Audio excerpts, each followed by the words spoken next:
Okay, good morning everyone. Welcome to 1 Million Cups. I missed a couple of weeks, so I'm really happy to be back. I'm trying to make sure that I know what I'm saying because the last couple times I've had to interrupt these guys to thank our sponsors. So on that note, I would like to thank Crescendo Coffee, Old National Bank, and Field 59 for obviously giving us these great live streams as well as videoing for our speakers. So really excited to have everyone, and also the library. So close, I almost nailed it.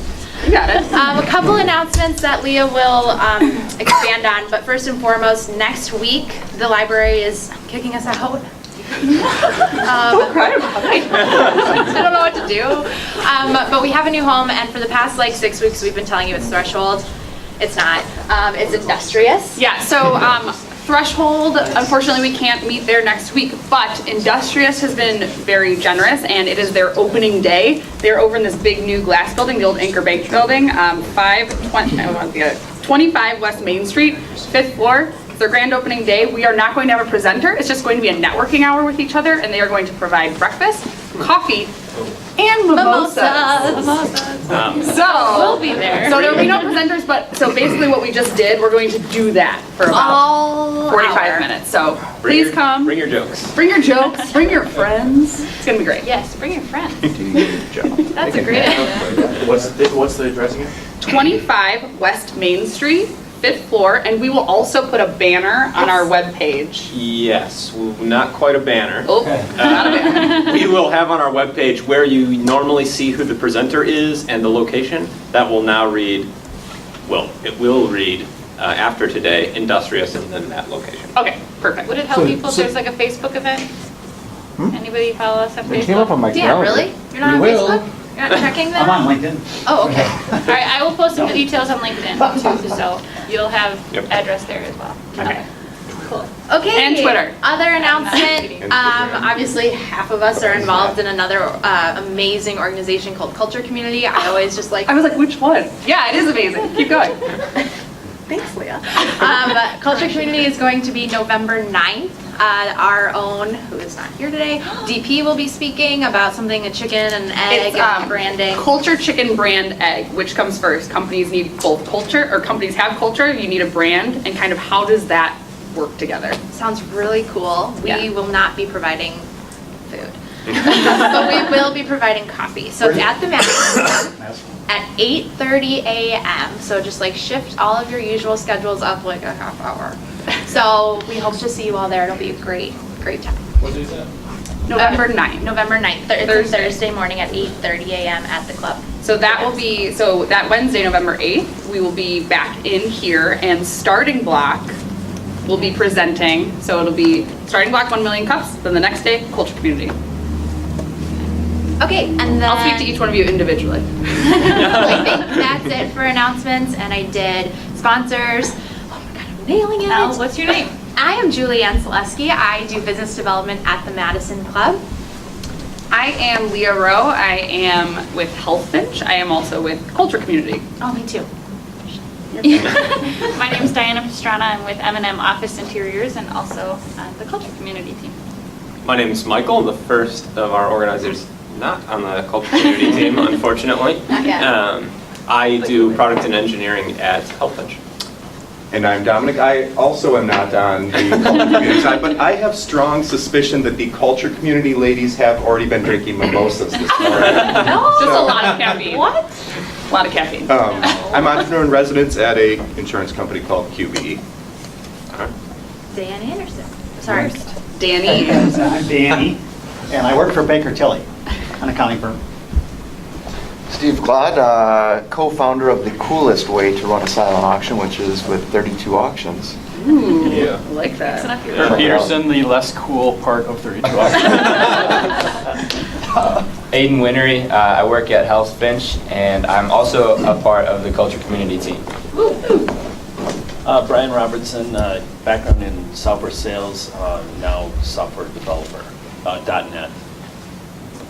Lucas Frisbee, startup team strategist for Starting Block. Neeta Ambedkar, founder of SourceRide, a platform to connect small businesses needing IT and providing IT.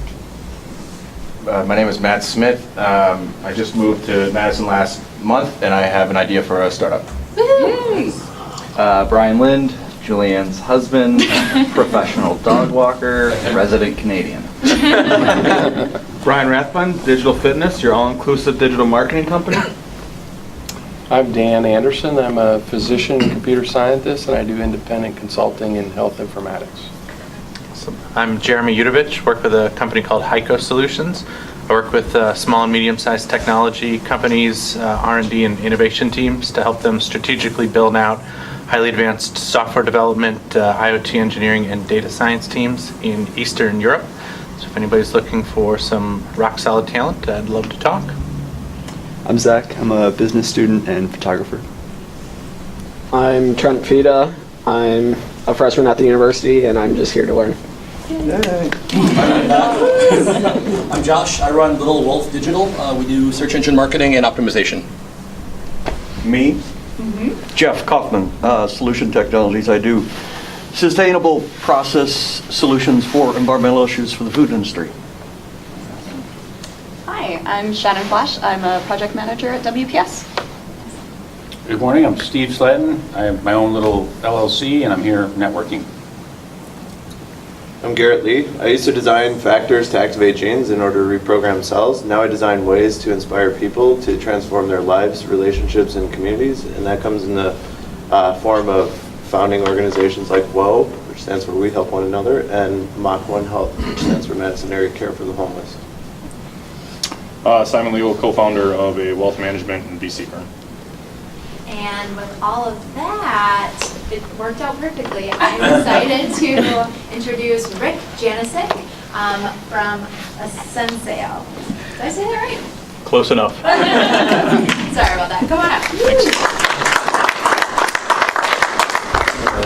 I'm going to try and get the lights figured out, Rick. So. You know what? I work better in the dark. So good morning. Based on what I heard this morning and some of the things that you were all up to, you should be up here, not me. So this morning I want to talk to you really from two different tangents. One, what my company Ascenceo does, and two, I'll get into it, but I'm also an investor. So I'll try and match the two of those things up. I'm also going to give you, instead of waiting until the back end to beat me up, I'm going to ask you to do that front end and do that as we go through. If I'm not making sense, if this isn't harmonizing and resonating with things that you think make sense or you want to hear about, I'm not here to present. We're here to start a conversation. Does that make sense? Mm-hmm. And I will stop to take notes from time to time if something comes up. And I may answer things back end or push that to the back, but I'll try to answer as many things as I can front end. So a little bit about me. I started off as a logic design engineer for a global telecom manufacturer many a moon ago. And I noticed we were a high growth company selling to global markets, growing 30, 40, 50% back in the late 70s, so you can carbon date me now. What growth did is stress the company. And there were parts of that company that were just awesome, teams, leaders, and there were parts of that company that were just awful, where folks struggled. And it always made me curious to understand why that was. So I decided to go back to school, went to Wharton in Philadelphia, and spent time doing studying entrepreneurship, finance, operations, research, marketing. What that's helped me to do over the past number of years is take a couple of companies from 0 to 5 million, one from 13 to 30, and one from 90 to 125 million. So that's been fun. It gave me a lot of lessons. And along the way, that's helped put me in situations where now I'm a member of a group in Milwaukee called Golden Angels Investors. About 125 of us invest in early stage companies. And it's also put me in a couple of advisory roles. So I take a different tangent, a different perspective on things. I'm a native of Philadelphia, or the Philadelphia area. Been out here for about the past 25, 26, 27 years. So that's just a quick drive-by on me. Questions? So what do we do? One of the things that I've noticed over the past number of years, and especially if you're a startup, until you've got revenue, all you've got is expense. That's just simple, easy math. Any accountant will tell you that. That's easy to say, and it's tough to be able to diagnose and fix. So when you're running a company or you're in a company and that company is struggling to grow top line, what do? Where do you start? How do you precisely diagnose what's right, what's wrong? How do we order and sequence what to change, what to make adjustments to? That's the essence of what we do.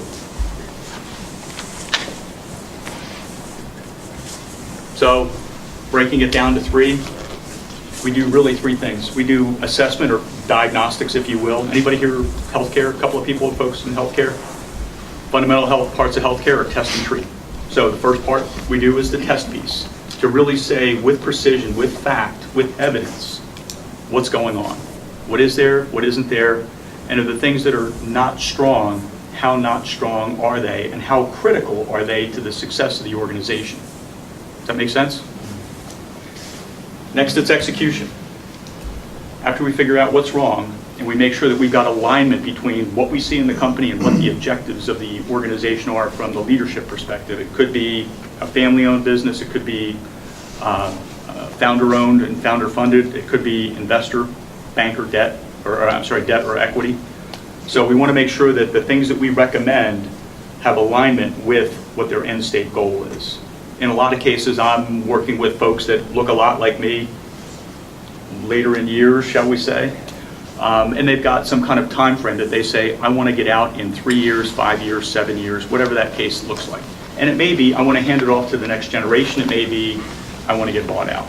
So once we can know what that is, it makes it easier to prioritize, sequence, and figure out what can we tackle immediately, what can we tackle simultaneously, and what do we just leave until later. So the third piece is, after you get things stabilized, you want to optimize. You want to be able to constantly tweak and adjust and know what you're consciously tweaking and adjusting to be able to get the optimal desired result. Lots of times that comes down to higher sales, higher growth, especially growth compared to your competitors.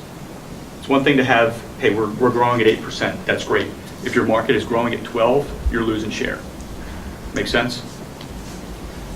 Can you explain just a little bit, when you say science-based, did I miss that? What does that mean? So we take a very analytical and quantitative approach. Quantitative, we measure stuff, in essence. And we use, does CMMI mean anything to anybody here? Came out of, it's actually an interesting story. The Defense Department, back in the 80s, was contracting for software. And they were getting erratic delivery, shall we say. Some folks were great, some folks were not, and there wasn't any way to foreshadow or foretell who was going to do a great job and who wasn't. So they went to Carnegie Mellon Institute in Pittsburgh and they said, help us understand how to measure a company, to measure their capability. And what they came up with was what they call the capability maturity model. The fact that it's got the same first initials as Carnegie Mellon, totally an accident, right? But what they wanted to do was to say, how do we break down the software development process and break it down into individual subcomponents and then be able to measure that subcomponent to say, how good is that? So we borrow that science to be able to apply that to the customer development process. And I'm saying customer development, not sales, and we'll get into that, into why. So does that help? Yes. So who are we working with? As our company, it's typically a company that's going to be, let's call it 10 million just for rough and tough. 10 million, high end is 250. Right now we're working with a $1 billion publicly traded bank. So what we do scales up to be very, very large. Really where we see the greatest amount of need is in smaller organizations that have gotten to a point and they don't know how to get to the next point. The industries that we play in, anybody ever hear of Warren Buffett? Anybody not hear of Warren Buffett? Okay. So he says, stick with what you know. What I know is what I've done and where I and my team have gotten to. So I call it the thumbs industries. So it's tech and digital. I'm an engineer by training, so that kind of makes sense. Health and med, I've spent 20 plus years in the health and health sciences area. Manufacturing, my dad was had a manufacturing shop, and I've spent a lot of time with oil on my fingers, as well as taking a look at systems and processes within manufacturing company, and then business services. So that's insurance, it's consulting, it's legal, it's banking. So the folks that we look for that are really our most ideal clients are folks that have tried to grow, and they've tried it a couple of times, and they realize how difficult it is. They realize they're getting poorer, not better. If you're going to make a change, you don't want to make a change just to say, hey, let's mess around with people. Let's see what we can do. No, you want to take a more thoughtful, more scientific, more evidence-based approach to what you're doing, so you know exactly what to change, exactly why to change it, and how much to change it. Make sense? So how we're different. Again, evidence-based strategy. We're taking a data sciences approach to things, so we love digging into data and understanding historically, what have you done? How have you got here? What is right? What isn't right? And that starts to give us some foreshadowing to go and say, where do we look deeper based on some of the evidence and some of the results that you've gotten to date? Industries. So I'm the unlikely sales guy that got put into a situation where I never saw myself as a sales guy. That was like, first time I got approached on that, I thought, ew, I'm an engineer, not a sales guy. Come on. Done a bunch of turnarounds. And right now, the interesting thing about what we're doing is we're primarily a services-based organization. So we go in and it's hours-based. Scale becomes tough to do that. So the lessons that we are learning, we're putting into software, we're putting into code. Now that doesn't mean, all right, everybody goes away, but it's going to be a way to enhance what we do to make it easier for folks to run it when we're gone, so that not only do we help get them straightened out, but they've got a way and a track and a place and a thing to look at to say, are we continuing in the right direction? Are we doing the right things? How do we know? What's the data say? So, anybody here involved in sales or selling? Okay. Actually, everybody is. Selling ideas. And really, what's sales? When you're doing it well, it's education. So if you take a look at a typical sales process, there's count the number of gates, count whatever you want. It could be 3 steps, 5 steps, 10 steps, 15 steps, whatever the case is. There's some series of processes that you go through to say, I don't know you, and I don't know about your problem, to I do know you, and I do know about your problem. Now, how well do I really understand your problem, and what's the matchup between what we do and what you need? Is there harmony? Is there synchronization? Is there resonance there? If there is, you should be able to prove it beyond just enthusiasm, and ultimately get to a point of somebody making a decision called a purchase. Typically, that people make that look like a funnel, because there's a lot that goes in on one end, and there's less that comes out on the other side. We got costs going in. Hopefully we've got customers coming out on the other side. If you're doing it well, that's true. If you're not doing it well, that's not true, and you're going to struggle. So, this look familiar to everybody? So if you do that, chances are good you've got some kind of metrics that now you can take a look at and say, hey, how do we instrument, how do we measure what this thing is doing? And maybe you've got just a couple of gauges to be able to take a look. You take a look at gross sales, you take a look at yields through that process. As you start to get better at that, you'll take a look and say, well, let's take a closer look at the stages. Do those names really make sense? What happens within that particular stage? Are a lot of prospects not making it to the next stage? What's that actual handoff process look like from stage to stage? How long, statistically, is that stage? How costly is that stage? Who owns that stage?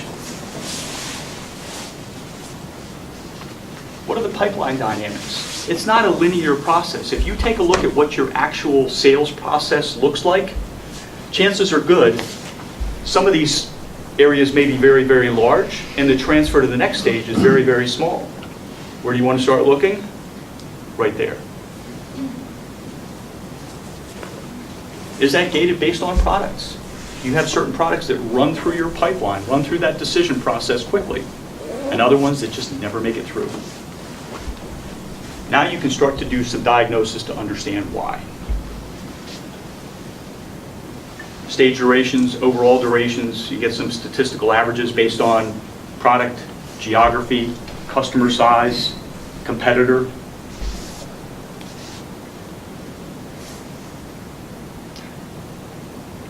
If you've ever not been in sales, this may come as a surprise, but every now and then, you lose. One place, if there's one piece of advice that I can give you this morning, if you're involved in sales or sales leadership, a place to begin to look is right there. Is to do what's called a win-loss analysis and have a fact-based approach to that. Not just, well, they didn't like us, or they like the other competitor, or we got in late. There's a series of reasons, discoverable, understandable, measurable reasons why you lose. And the question is, I know I shouldn't stand in front of the screen, but I'm going to. Actually, maybe I'll be a little bit more sophisticated. So the reasons that you lose are important to be able to understand and diagnose that. And of course, this is going to show up here. That worked well.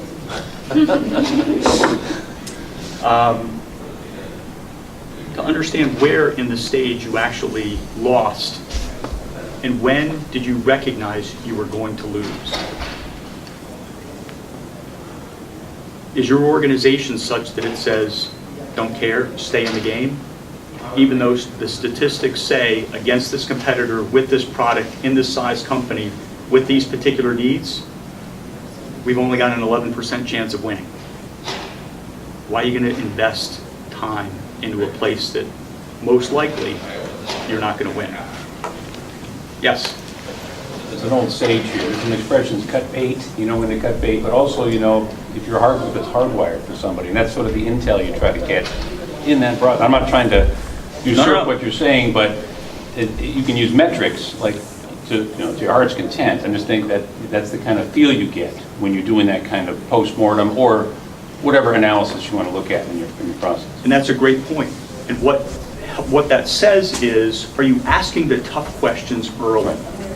And that's a tough question to ask.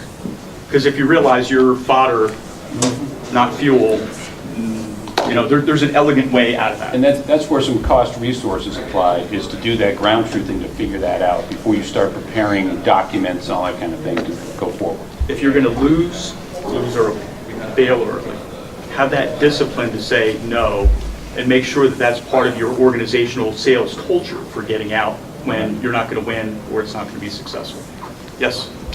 And are you getting that data from the customer who you've lost? Where are you getting that to know where in the process that you've actually lost, and how you can identify it well in advance of when you actually lose? So it depends on the organization. It depends on the maturity of the sales organization, of the sales professional. Is anybody here familiar with a gal by the name of Kim Scott? Okay. Kim Scott worked for Google, worked for Apple. She saw what I saw. Good company, very good reputation.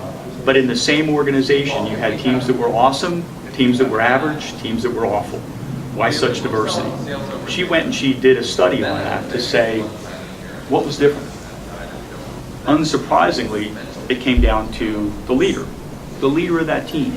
She wanted to understand why certain teams attracted the absolute best talent and had the greatest vibe and the greatest productivity. And what she found was It was a special kind of leader. So if you do a 2x2 matrix, I don't have a whiteboard here, but if I did it right, but if you do a 2x2 matrix, low and high, and on one axis, you've got candor. The ability to be excruciatingly direct. Now, sometimes people think of, you may have a mental image in your mind, because I'm seeing a couple of you smile as I'm saying this. You think of, well, that person's maybe charitably we'll call him a jerk. Maybe we'll substitute that with an anatomical body part. And you'll see some books that are written that says, don't hire people like that. Here's the difference. What she found was the people that were the greatest leaders, the most loved, were extraordinarily candid. But the difference is, if you put another axis against that, high-low, they had high care. Yes? Is this the radical candor? This is radical candor. It's exactly what that is. I need all together. Got it. Okay. So, in radical candor, she actually quit her day job, wrote a book, started a company called Candor Inc., and does consulting on this now. And it's the care piece is the reason that you say things to be direct is because you care about that person, you care about the team, you care about the company, you care about the clients, you care about the mission. If it's authentic candor, it works extraordinarily well. And if you've got a sales culture that has that kind of rare, radical candor, and the sales leader and the people, that becomes part of the culture. That's not just the leader. That's the way that you treat the other people on the team, the way that you have conversations with the members of your team, including leadership, where you can say what needs to be said. That's not often the case in sales organizations. But can that be learned? Absolutely. Sometimes it does require leadership change. Does that help? Yep. Was there another hand, another question? No. Oh, okay. So as we start to dig down to really understand, what do we have? When did we lose? Why did we win? Because we were lowest price? Maybe. And if you're selling on price, you're in trouble to begin with. How many people go into that process and wind up, because of either timing, sales team, sales message, evidence that you supply, wind up coming back in, and they return to that sales process only to be successful on the second time? So it failed the first time, but there was a round trip on it. Question? Yeah, a lot of sales systems will tell you that you aren't going to get to the bottom of that funnel if you haven't done all the steps. And a lot of times you might miss a step and have to circle back and go through that process again. So any sales process geeks in here? Okay. Is there any value in sales process? What's sales process actually do? Does it measure where you're at, or does it measure where the client is at? If you're using it to measure where you're at, you're measuring the wrong thing.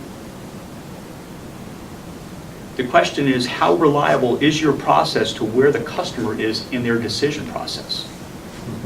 So if you say, and I've actually seen this happen, no, you can't have the order yet. We have to go through the balance of the sales process. I haven't done the demo yet.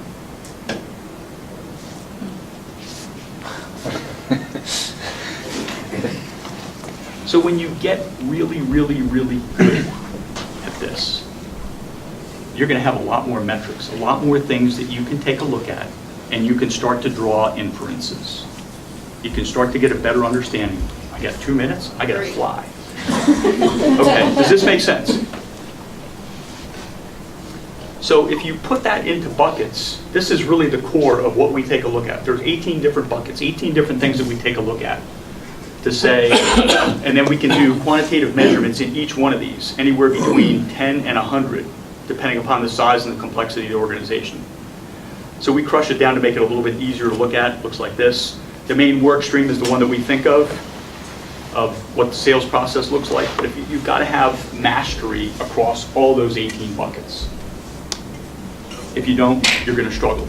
The three most important, everybody here understands, if I say stack, any people not understand stack? Okay. So think of the foundation of a building. If you don't get the foundation right, the rest of the building's not going to be that strong. So if you take a look at a stack, it's taking a look at the blocks that it takes to make that structure. It's common in software development that you take a look and say, what's your stack? Where are the problems with it? So similarly, if we turn this way, these first three blocks are among the most important three blocks. You don't have a validated market, you really don't understand the problem you're solving, you're going to struggle. If you're not selecting the right people, not good people, the right people, huge difference. And if you don't have the right leadership, you're going to struggle.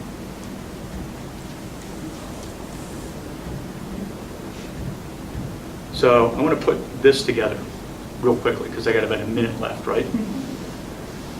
So we have costs that go in. Let's call those costs hiring, product development, marketing. You go through a particular process to create a customer. Ultimately, you have to service that customer. Statistics show, depending upon the size and the complexity of the organization, where the greatest amount of value occurs isn't here. It's here. So if you're spending all your money here and not a lot of money here, and the greatest amount of value is produced here, and this part stinks, you're going to struggle. Does churn mean anything to you? Anybody not get churn? Is that a I have no idea. loss? Oh, sure. Where do you lose customers? Lose them here, lose them here, lose them here. Churn is the death of a company. If you're good at catching them, but you're not good at keeping them, and that's where the greatest amount of value is created, you're going to struggle. So it's understanding how do we lose, where do we lose, when do we lose, why do we lose? Having that evidence-based approach to be able to say, what do we fix? So where's value created? How well resourced are you all the way across there? And where do you go to get leverage? A lot of people, especially a lot of sales organizations, are focused on this, what they call the buyer's journey. The customer's journey is really when you take a look at the entirety of that cycle. And that's customer development. That's when you're taking a look at not just sales, not just one of those buckets, the entirety of it. And then you have even more metrics that you can go and chase after to really understand diagnostically, where are we doing well, where are we struggling? I can continue to go on, but I think it's end.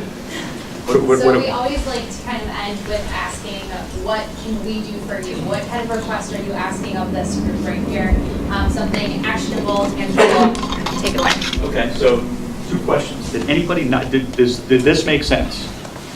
Is there anything that should have been shorter, more of, less of?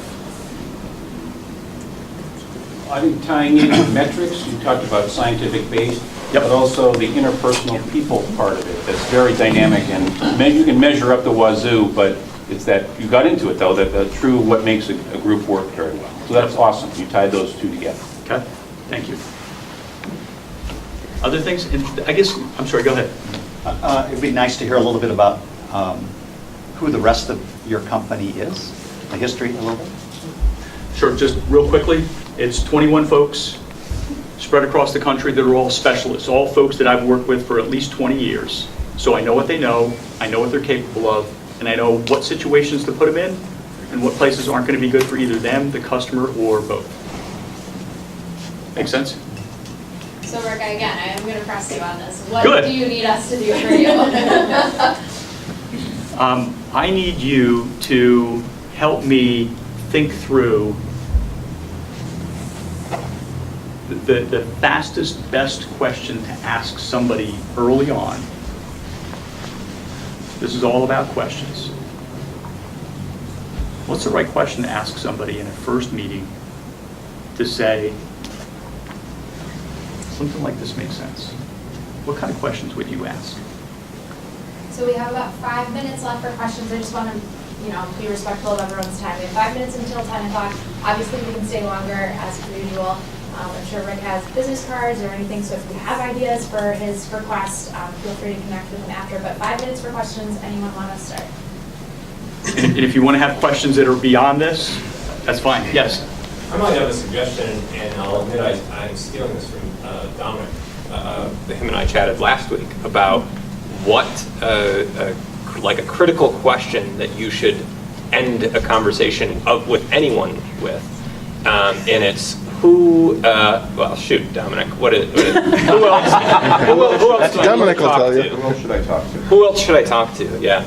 And so, yeah, that might get to what you're looking for is who else needs to hear what I'm saying. Yeah. Okay. You're talking about a customer of your company, correct? Not the other way around. A customer of your customer. Who do you know that's struggling that needs this kind of help? Okay. So if it's a customer that you're trying to attract, it could be a customer. It could be a just a one-on-one conversation. What journey are you focused on? Right. If you're in the meeting one-on-one, I would ask them, why are we meeting today? Okay. Because they'll tell you everything that's wrong. But sometimes they don't know. Do you have, That's the challenge. do you provide any with like your slides? I'd just be curious to go through and kind of check myself against your evaluation. You know what I mean? Like, give me an action step for the next pass. Yeah. The biggest one that we usually have is, hey, does this make sense for us to have another conversation? Because I tell, and part of the conversation is, this is probably going to cost you a couple $100,000 over the next 3 years. You ready for that? So hence 10 million. Somebody's doing 10% profitability, that's $1 million. They say, am I willing to spend a couple $100,000 on this? Yes. It's clear you could talk about this for days. I get that, and I guess maybe, and I don't know if it's further down the line, if this were a 2-hour presentation to get there. I think something that would be very valuable for people to see from you is case studies of metrics you've identified, how those were solved, and what impact that had on a company. For them to really get a tangible idea. I mean, I'm looking at the line down the metrics, and all of those are good, but how did we actually identify where the issues were, and how did we simply fix those issues, and what were the results of that? Okay, thank you. Yes.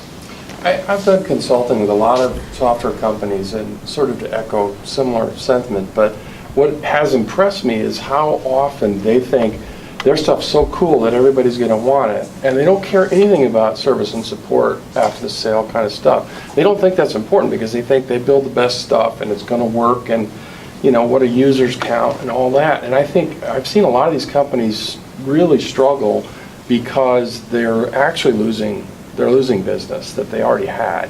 And I think it would be powerful for you to be able to give a kind of a case study or a use case where you can demonstrate how important that service after the sale becomes, even for small software companies.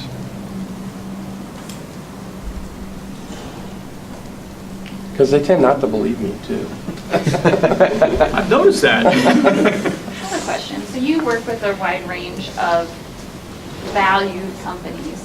Do you find you're giving the same advice to the small companies as the large companies? Is it pretty universal, or are they really truly struggling with different issues? Those first 3 blocks that I had talked about, validated market, validated solution. A lot of operating companies, if you're a company that's been around for 10, 15 years, you probably haven't done that step.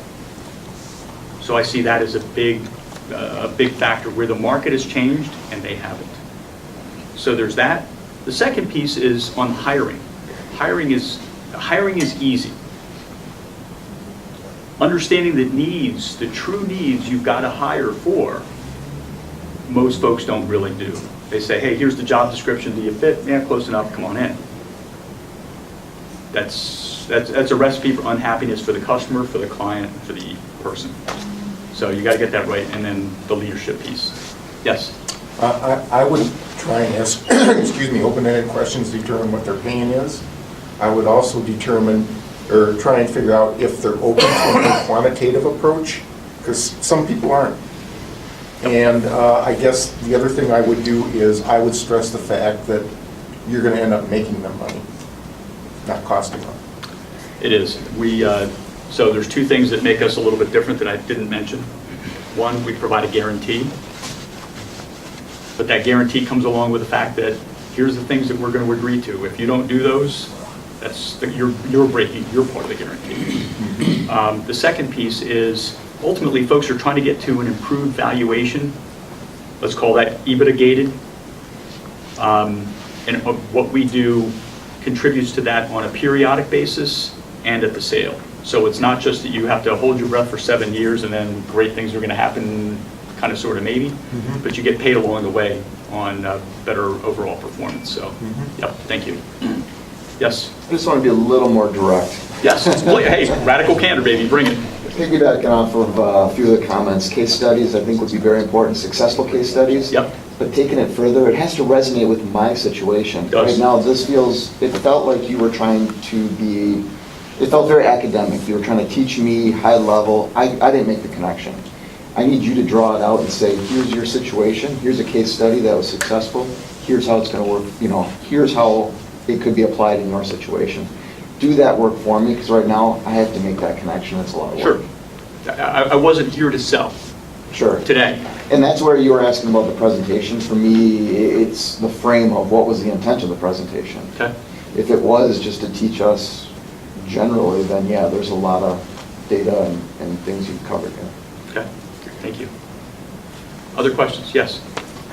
I like understanding things, and I feel like when you go from saying, do this, do this, do this, do this, and your company will grow, it'll make money, I'd rather receive information of where the starting points were, and then explain how your consulting grew different ideas into the whole customer's journey thing. How did you arrive at your current consulting state? Like different things that you learned along the way, and why, like maybe little anecdotes here and there to explain why it is that you recommend your clients to do these things that you're recommending.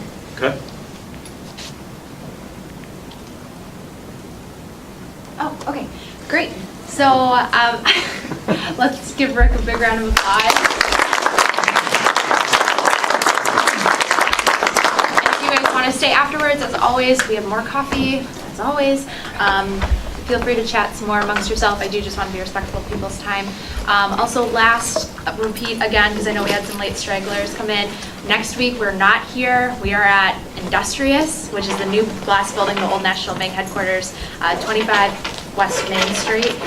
Industrious, I believe, is on the 5th floor. So, awesome.